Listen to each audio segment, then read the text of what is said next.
नमस्कार, मैं हूं AK कश्यप और आज इस वीडियो में बात करने जा रहे हैं कि किस तरीके से बिहार शिक्षक स्थानांतरण नियमावली 2026 पब्लिश हुआ है और जिसका नोटिफिकेशन आ चुका है। इसमें उन महत्वपूर्ण बातों को समझेंगे कि क्या इस नियमावली के आधार पर क्या बिहार में जो विशिष्ट शिक्षक हैं और जो BPSC से बहाल शिक्षक BPSC TRE 1, 2 और 3 वाले लोग हैं, क्या उन लोगों की स्थानांतरण प्रक्रिया इतना सहज हो सकता है।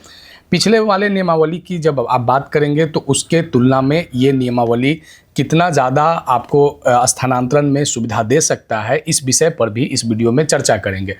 उन महत्वपूर्ण पॉइंट पे चर्चा करेंगे जो आपको जानना जरूरी है कि क्या अंतर जिला स्थानांतरण में महिला शिक्षिका का स्थानांतरण हो पाएगा, क्या अंतर जिला पुरुष शिक्षक का स्थानांतरण हो पाएगा, क्या जिले के अंदर अगर जिन जिलों का भौगोलिक क्षेत्र बड़ा है अगर उन जिलों के अंदर अगर कोई शिक्षक या शिक्षिका अगर अपने गृह जिला के अंतर्गत ही अगर किसी अन्य ब्लॉक में कार्यरत है जहां से उनके जो गृह पंचायत या गृह ब्लॉक की दूरी है, क्या वे लोग अपने आसपास के क्षेत्र में आ सकते हैं। साथ ही यहाँ पे इस विषय पे भी चर्चा करेंगे कि क्या यहाँ पे महत्वपूर्ण रूप से जो म्यूचुअल ट्रांसफ़र की विषय है, क्या म्यूचुअल ट्रांसफ़र में भी गृह पंचायत और गृह प्रखंड का क्या विकल्प है, इन सारे बातों को चर्चा करेंगे। और यहाँ पे इस विषय को भी समझेंगे इस नियमावली में कि अगर स्थानांतरण नहीं होता है तब आपके पास क्या विकल्प है। तो इस वीडियो को लास्ट तक जरूर देखिएगा। नए जुड़े हैं तो चैनल को जरूर सब्सक्राइब करके बेल आइकन को दबा दीजिएगा। वीडियो अच्छा लगेगा तो लाइक शेयर जरूर कीजिएगा। कोई सुझाव होगा तो कमेंट में लिखिएगा। बिहार के शिक्षा मंत्री जो माननीय मिथिलेश तिवारी जी हैं, उन्होंने बार बार इस चीज़ का उद्घोषणा मीडिया में या सोशल मीडिया प्रिंट मीडिया में ये चर्चा किए थे कि हम शिक्षकों को अपने गृह जिला के अंदर स्थापित कर देंगे। सच में क्या ये नियमावली गृह जिला के अंदर स्थापित कर पाएगा? आप इस बात को कमेंट में ज़रूर लिखिएगा, क्योंकि पूरा वीडियो ज़रूर देखिएगा। बिना पूरा वीडियो देखे हुए सारे नियमावली के तथ्यों को समझना आसान नहीं है, क्योंकि पूरे पॉइंट को देखना है, क्योंकि इसमें बहुत से ऐसे पॉइंट है जहां पे आपको गणितीय खेल में भी उलझाया गया है कि आपको कैसे कैलकुलेशन करना है। अगर वरीयता का अगर समान स्थिति हो जाती है तो उस स्थिति में क्या होगा, सारे चीज़ों को यहाँ पे समझेंगे। चलिए सबसे पहले यहाँ पे स्थानांतरण किनका किनका होगा, इस बात को समझना है कि स्थानांतरण आखिर यहाँ पे किन लोगों का होगा।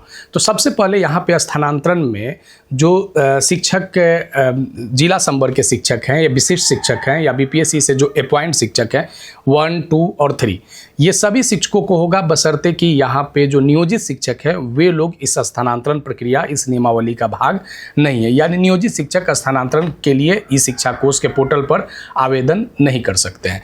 तो सबसे पहले इस विषय को जो हमने देखा कि स्थानांतरण के लिए कौन कौन से लोग यहाँ पे उस ऑर्डर में आते हैं, तो सबसे पहले इस ऑर्डर को हम लोगों ने यहाँ पे समझा। अब यहाँ पे देखिए कि स्थानांतरण किस आधार पर होगा। तो स्थानांतरण के लिए देखिए सबसे महत्वपूर्ण रूप से जो यहाँ पे पॉइंट बनाया गया है कि विशेष परिस्थिति में स्थानांतरण। अब आपको यहीं पे इस चीज़ को क्लियर कर लेना है कि आपके पास विशेष परिस्थिति है या नहीं है। जिस दूरी की बात किया जा रहा था, दूरी के आधार पर, क्योंकि बहुत से ऐसे शिक्षक शिक्षिकाएं हैं जो अपने गृह जिला से काफ़ी दूरी पे हैं, लेकिन आपको ये जो विशेष परिस्थिति स्थानांतरण है यहाँ पे डिस्टेंस का कोई जिक्र नहीं किया गया है। क्योंकि पिछले वाले नियमावली में भी अगर चर्चा करें तो वहाँ पे दूरी से संबंधित बातों पर ज़्यादा फोकस किया गया था। अब देखिए यहाँ पे क्या है कि जो सबसे पहले आपका जो विशेष परिस्थिति में है वह असाध्य एवं गंभीर चिकित्सा स्थिति की जिक्र किया गया है। दूसरा यहाँ पे दिव्यांगता का है। तीसरा है पति पत्नी के पदस्थापना। चौथा पॉइंट है यहाँ पे विधवा और विधिक रूप से पृथक महिला जो डाइवोर्स महिला है या एकल अभिभावक। पारस्परिक स्थानांतरण का यहाँ पे इस नियमावली में जगह दिया गया है, यानी म्यूचुअल ट्रांसफ़र के लिए विकल्प खुल चुका है। ये म्यूचुअल ट्रांसफ़र एक बड़ा महत्वपूर्ण रूप से जो मील का पत्थर होगा साबित म्यूचुअल स्थानांतरण, क्योंकि बड़ी संख्या में पिछले नियमावली में भी शिक्षकों ने म्यूचुअल ट्रांसफ़र किया था काफ़ी कम समय में। अब देखिए उसके बाद यहाँ पे छठा पॉइंट है कि समायोजन और समानुपातीकरण, और यहाँ पे सातवां जो पॉइंट है वह है समान स्थानांतरण। अब इस विषय को यहाँ पे समझेंगे कि जो 7 यहाँ पे पॉइंट बनाए गए हैं विशेष परिस्थिति के स्थानांतरण के आधार पर, इस 7 पॉइंट में से आप यानी बिहार के अगर शिक्षक हैं, बशर्ते कि नियोजित शिक्षक को छोड़ के अगर आप शिक्षक हैं, तो क्या आप ई शिक्षा कोष के पोर्टल पर क्या स्थानांतरण के लिए आवेदन दे सकते हैं? तो इसका आंसर होगा यस। ठीक है, इसका आंसर होगा यस। यानी नियोजित शिक्षक को छोड़ के बिहार में जो भी शिक्षक स्थानांतरण के विकल्प को चाहेंगे वो इस शिक्षा कोष के पोर्टल पर दे सकते हैं। यानी जो एक संशय था, संशय क्या था कि जो जनगणना कार्य में लगे हुए शिक्षक शिक्षिकाएं, क्या उनके लिए सरकार यहाँ पे स्थानांतरण का विकल्प खोलेगा या नहीं खोलेगा। तो ये चीज़ क्लियर हो गया इस नियमावली से कि जनगणना का यहाँ पे कोई विषय बाध्यता नहीं है। यानी अगर आप जनगणना कार्य के प्रथम फेज कंप्लीट कर लिए हैं और दूसरा फेज में जब आप जनगणना के लिए जाएंगे तो वहाँ पे इस चीज़ की बाध्यता समाप्त कर दिया गया। जनगणना में भी लगे हुए शिक्षक शिक्षिकाओं का स्थानांतरण होगा, ये यहाँ पे क्लियर हो चुका है। ठीक है, अब यहाँ पे दूसरा पॉइंट ये है कि अगर दूरी नहीं दिया गया है तो, क्योंकि पिछले वाले जब नियमावली को आप देखेंगे तो पिछले वाले नियमावली में 4 पॉइंट थे। एक था गंभीर असाध्य बीमारी, दूसरा पॉइंट जो था वो आपका था पति पत्नी के पदस्थापना के आधार पर, और तीसरा जो वहाँ पॉइंट बनाया गया था वो दूरी के आधार पर पुरुष शिक्षक, और तीसरा पॉइंट था महिला शिक्षक जो दूरी के आधार पे, और चौथा पॉइंट था पुरुष शिक्षक जो दूरी के आधार पे। लेकिन यहाँ पे जो बनाए गए हैं वो 7 पॉइंट बनाए गए हैं। यानी अब देखना क्या है कि ये जो 7वां पॉइंट है समान स्थानांतरण, इसमें बिहार के सभी शिक्षक यानी नियोजित शिक्षक को छोड़ के सभी शिक्षक जो है वो समान स्थानांतरण के भाग में आ सकते हैं, वो ऑनलाइन आवेदन कर सकते हैं। अब देखिए यहाँ पे आगे हम चर्चा करेंगे कि आखिर अब यहाँ इस चीज़ को लेकर जो शिक्षकों में एक संशय रहा था वो यहाँ पे क्लियर हुआ कि स्थानांतरण की प्रक्रिया जो है वो आपकी शुरुआत हो चुके हैं। अब देखिए यहाँ पे देखिए क्या कहता है कि अगर इस 7 पॉइंट में अब आपकी सीनियरिटी को देखा जाएगा, आपकी अधिमान्यता क्रम को देखा जाएगा, और यहाँ पे प्राथमिकता निर्धारण हेतु कुछ मार्गदर्शक होंगे, और इस मार्गदर्शन में आपके जो प्रशासनिक आवश्यकता और छात्रों के शैक्षिक हित को ध्यान रखना होगा, शिक्षक आवश्यकता मानक को ध्यान रखना होगा। यानी छात्र शिक्षक अनुपात से लेकर जो शैक्षणिक हित हैं वो सभी बातों पर यहाँ पे ध्यान दिया गया है। अब यहाँ पे अगला बात हम इस विषय पर करने जा रहे हैं कि क्या बिहार के ही शिक्षकों का स्थानांतरण होगा।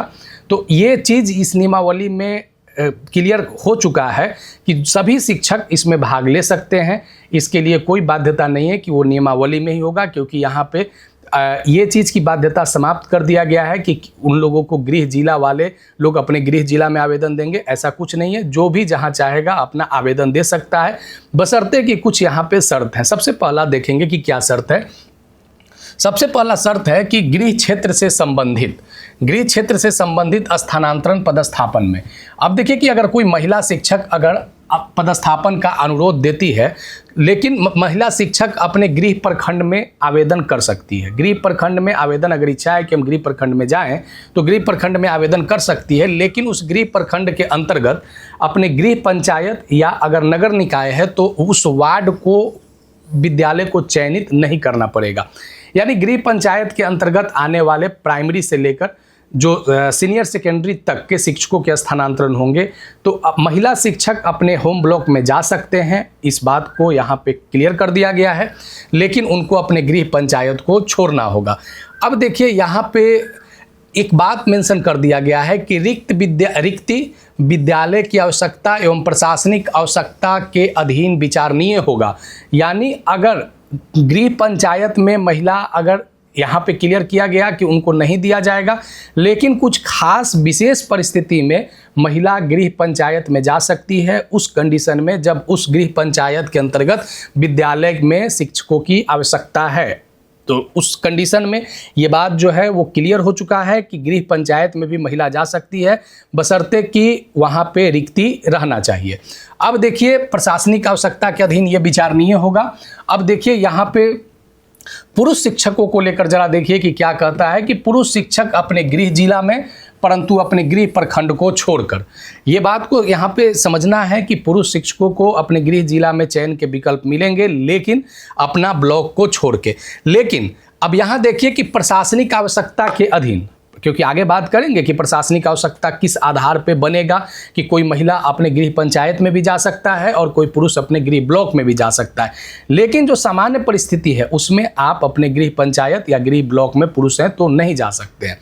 ठीक है। तो देखिए, समान प्रशासनिक व्यवस्था के आधार पर, रिक्ति के आधार पर विद्यालय में आवश्यकता के अधीन विचारणीय होंगे, लेकिन समान परिस्थिति में अगर आप पुरुष हैं तो अपने गृह ब्लॉक को छोड़ के अपने जिले के अंदर दूसरे ब्लॉक का विद्यालय का आप चयन कर सकते हैं।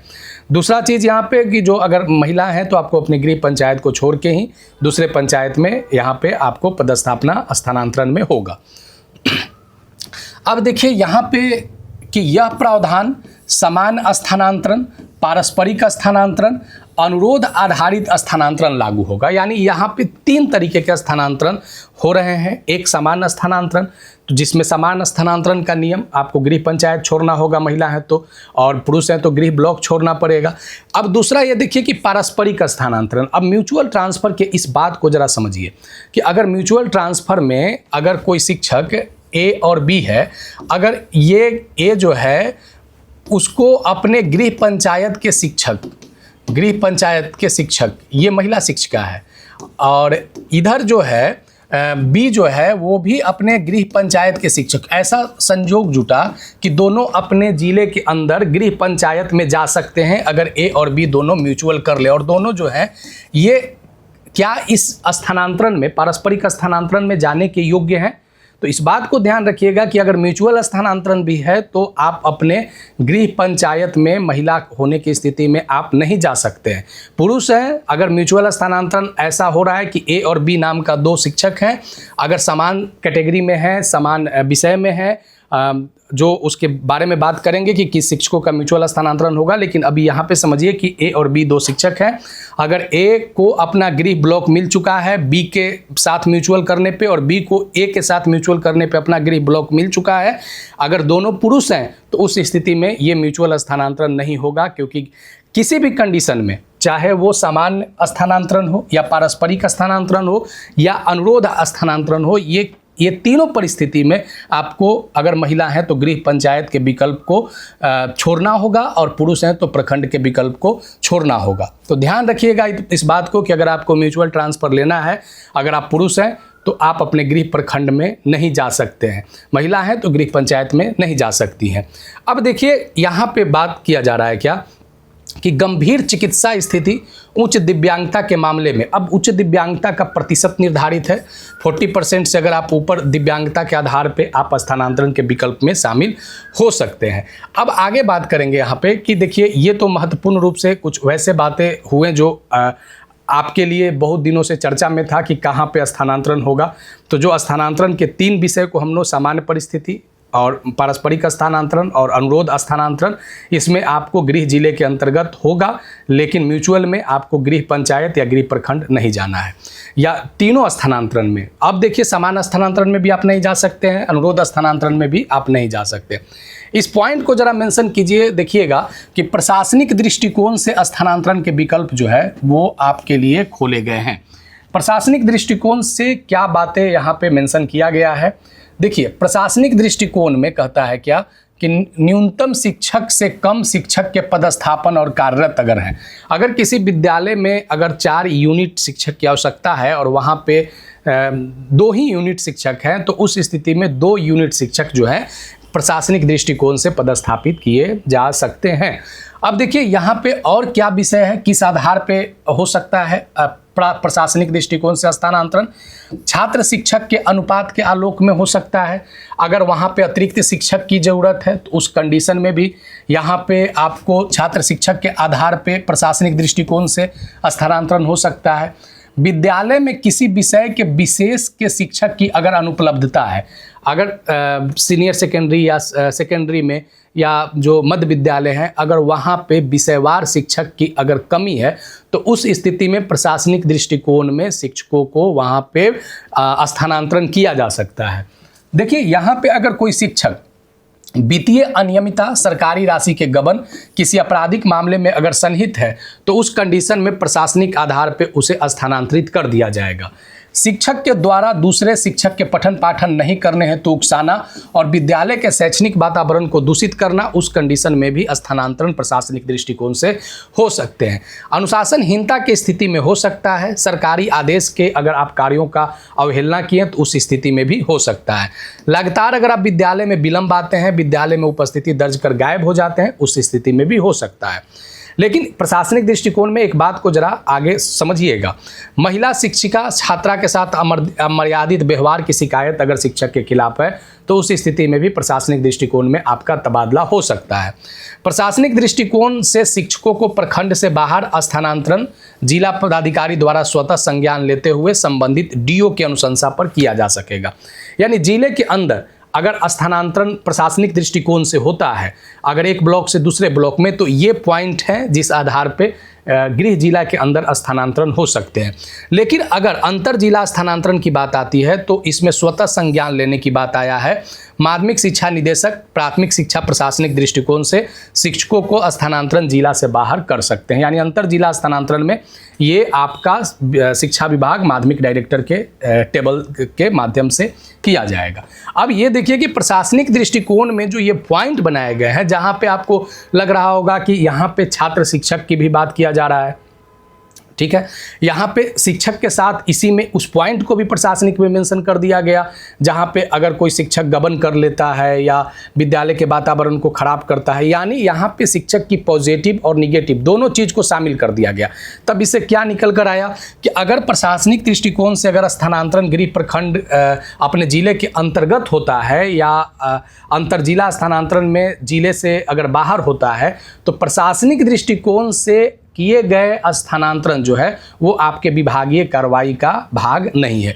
ये बड़ा महत्वपूर्ण रूप से इस बात को जरा समझिएगा, क्योंकि अब देखिए अभी तक क्या चर्चा था कि प्रशासनिक दृष्टिकोण से जो स्थानांतरण होंगे वो अनुशासनिक कार्रवाई के विकल्प नहीं होंगे। यानी जहां आवश्यक हो स्थानांतरण के लिए अतिरिक्त लागू नियम विधि के अधीन पृथक अनुशासनिक प्रशासनिक अथवा विधिक कार्रवाई से किया जा सकेगा। अब यहाँ पे दोनों चीज को शामिल कर दिया गया प्रशासनिक दृष्टिकोण में, और ये कितना बेहतर होगा शिक्षकों के लिए ये आने वाला समय तय करेगा, क्योंकि इसमें छात्र शिक्षक का अनुपात जहां शिक्षक पे कोई दोष नहीं है और इसी प्रशासनिक दृष्टिकोण में शिक्षक के दोष रहने पर भी। लेकिन बात यह है कि अगर शिक्षक दोषी भी, अनुशासनहीनता है, अमर्यादित है, विद्यालय के पठन पाठन को भी अगर खराब कर रहा है, उसका ट्रांसफर तो हो जाएगा, उसका संजोग अगर हो उसका, तो ऐसा भी हो सकता है कि जहां वो चाह रहा है वहां भी हो सकता है, मतलब संभावना है, ऐसा क्लियर यहाँ नियमावली में कुछ नहीं है। लेकिन अगर इस प्रशासनिक दृष्टिकोण में अगर शिक्षक के नकारात्मक बिंदु को भी आधार बनाकर अगर स्थानांतरण किया जा रहा है और ये विभागीय अनुशासनिक कार्रवाई के विकल्प के तौर पर नहीं होगा, तो ये बड़ा महत्वपूर्ण रूप से शिक्षकों को इस विषय को जानने की आवश्यकता है। ठीक है, आगे देखिए यहाँ पे कि अगर प्रशासनिक स्थानांतरण से पूर्व संबंधित शिक्षक समानता अपना पक्ष रखने का अवसर दिया जाएगा। अब आगे जरा कुछ महत्वपूर्ण बातों पे चर्चा करेंगे कि क्या प्रशासनिक स्थानांतरण जो है वो कब कब होगा। तो प्रशासनिक स्थानांतरण डीओ अपने जिले के अंदर कभी भी कर सकते हैं और माध्यमिक शिक्षा निदेशक के माध्यम से ये कभी भी प्रशासनिक स्थानांतरण हो सकता है।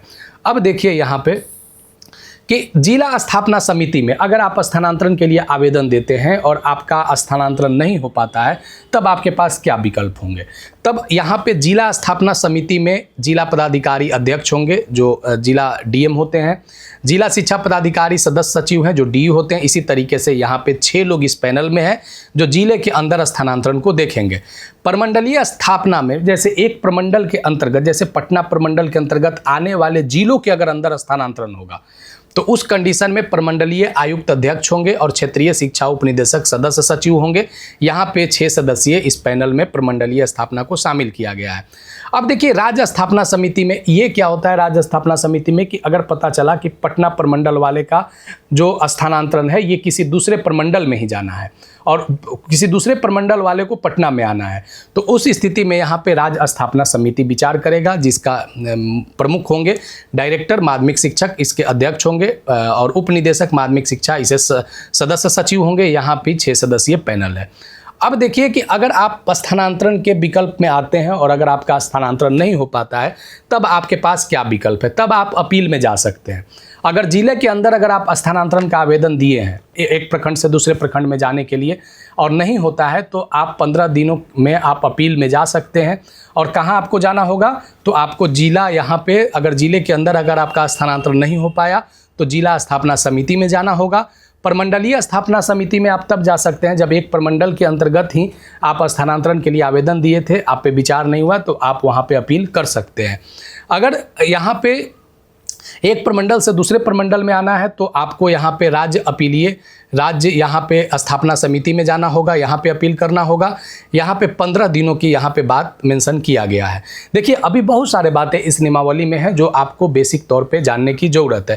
नियमावली में विद्यालयों के डिफिनीशन दिए गए, प्राथमिक विद्यालय 1 से 5 तक, मध्य विद्यालय 6 से 8 तक, माध्यमिक कक्षा 10 तक का और उच्च माध्यमिक 12 तक का। अब यहाँ पे देखिए कि जो इस विषय पर हम देखने जा रहे हैं कि आखिर ये जो स्थानांतरण के सामान्य सिद्धांत क्या है, इस बात को जरा समझिएगा। अगर बिहार में अगर आप शिक्षक हैं तो स्थानांतरण की सामान्य सिद्धांत को आपको जानना जरूरी है।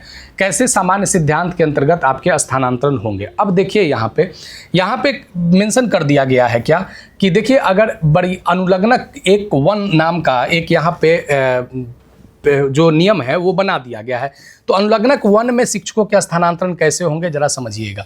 अगर देखिए एक ही विद्यालय में अगर कई शिक्षकों ने स्थानांतरण के विकल्प पर आवेदन कर दिया, अब उनका चयन कैसे होगा, तो इसके लिए उनको अनुलग्नक वन में बहुत सारे बातों को क्लियर कर दिया गया है।